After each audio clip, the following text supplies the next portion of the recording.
donnez des nouvelles, prenez des nouvelles. Lisez, retrouvez aussi ce sens de l'essentiel.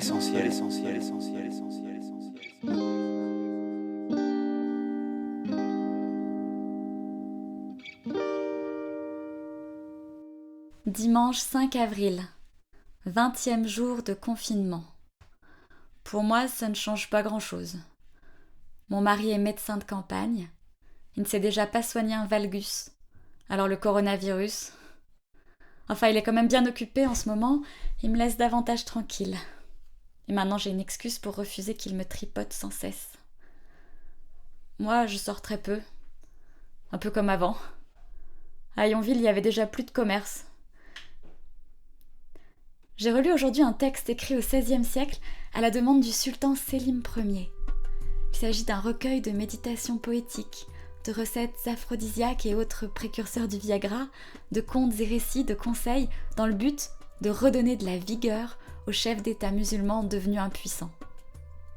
Je ne sais pas si vous êtes déjà plongé dans Les Mille et une Nuits, dont je vous recommande la traduction de René Cavam, qui en restitue la saveur érotique, ou d'autres traités arabes médiévaux sur l'amour, comme La prairie parfumée ou Le collier de la colombe. La culture du viol, le fantasme du viol, est omniprésent.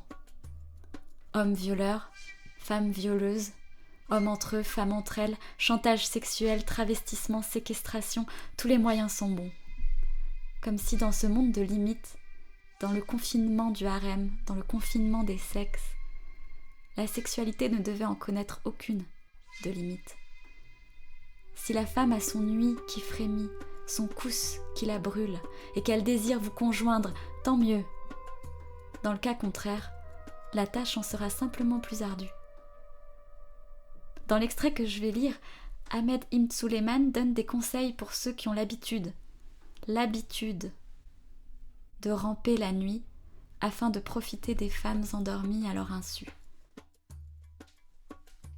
Tout homme, habitué à ramper vers une personne, objet de son désir, doit connaître les 10 ruses qui le feront profiter en toute quiétude de ce qui le tient sur le qui-vive.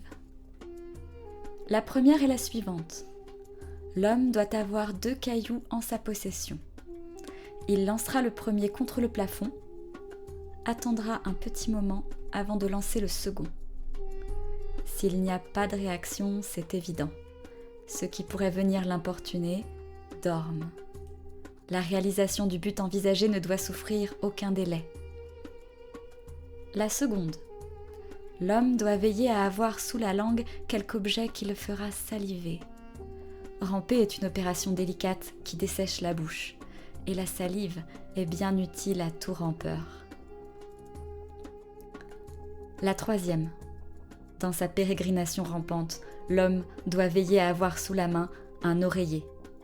Si, par quelque hasard malencontreux, quelqu'un était éveillé et devinait ses intentions, l'homme fera semblant de sommeiller en remettant l'oreiller sous sa tête, comme s'il dormait tout naturellement à cet emplacement précis. La quatrième consiste à façonner des feuillets en papier pour pouvoir éteindre la lampe si elle se trouvait hors de la portée du rampeur. La cinquième. Disposer d'une poignée de sable à jeter, le cas échéant sur toute personne qui voudrait attenter à la pudeur du rampeur lui-même. Dans ce cas de figure, la position couchée sur le dos est fortement recommandée. La sixième. Se procurer une outre. La placer entre les 2 dormeurs et la gonfler de façon à les écarter l'un de l'autre si, bien entendu, l'un des deux est la personne désirée. La septième. Posséder une paire de ciseaux, dans le cas où les dessous de la personne endormie se montreraient résistants. La huitième. Savoir prendre ses précautions et placer à l'avance un fil assez long accroché par un hameçon tout près de l'endroit où dort la personne désirée. Saisir l'occasion propice et se guider en suivant le fil. La neuvième, se mettre nu avant l'acte de ramper, qui peut présenter des périls. Il s'agit de laisser ses propres habits sur sa couche. Si l'on cherchait à se saisir de lui, le rampeur pourrait facilement échapper, retournant séance tenante à sa place et se rhabiller avant que l'on puisse éclairer. la 10e, de loin la plus importante. Avoir sous la main un œuf et de l'argent. Le rampeur cassera l'œuf si on venait à le surprendre. Il en enduira ses fesses pour faire croire qu'on a voulu le violer. L'argent, il le donnera à sa victime, dans le cas où celle-ci se réveillerait.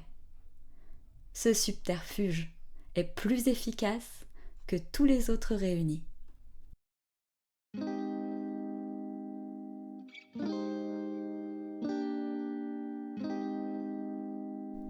Vous l'avez compris, pour réunir le kit du parfait violeur, il vous faudra des cailloux, du sable, des chewing-gums, une autorisation exceptionnelle de déplacement, un oreiller, des ciseaux, du fil, un œuf, de l'argent, une gourde.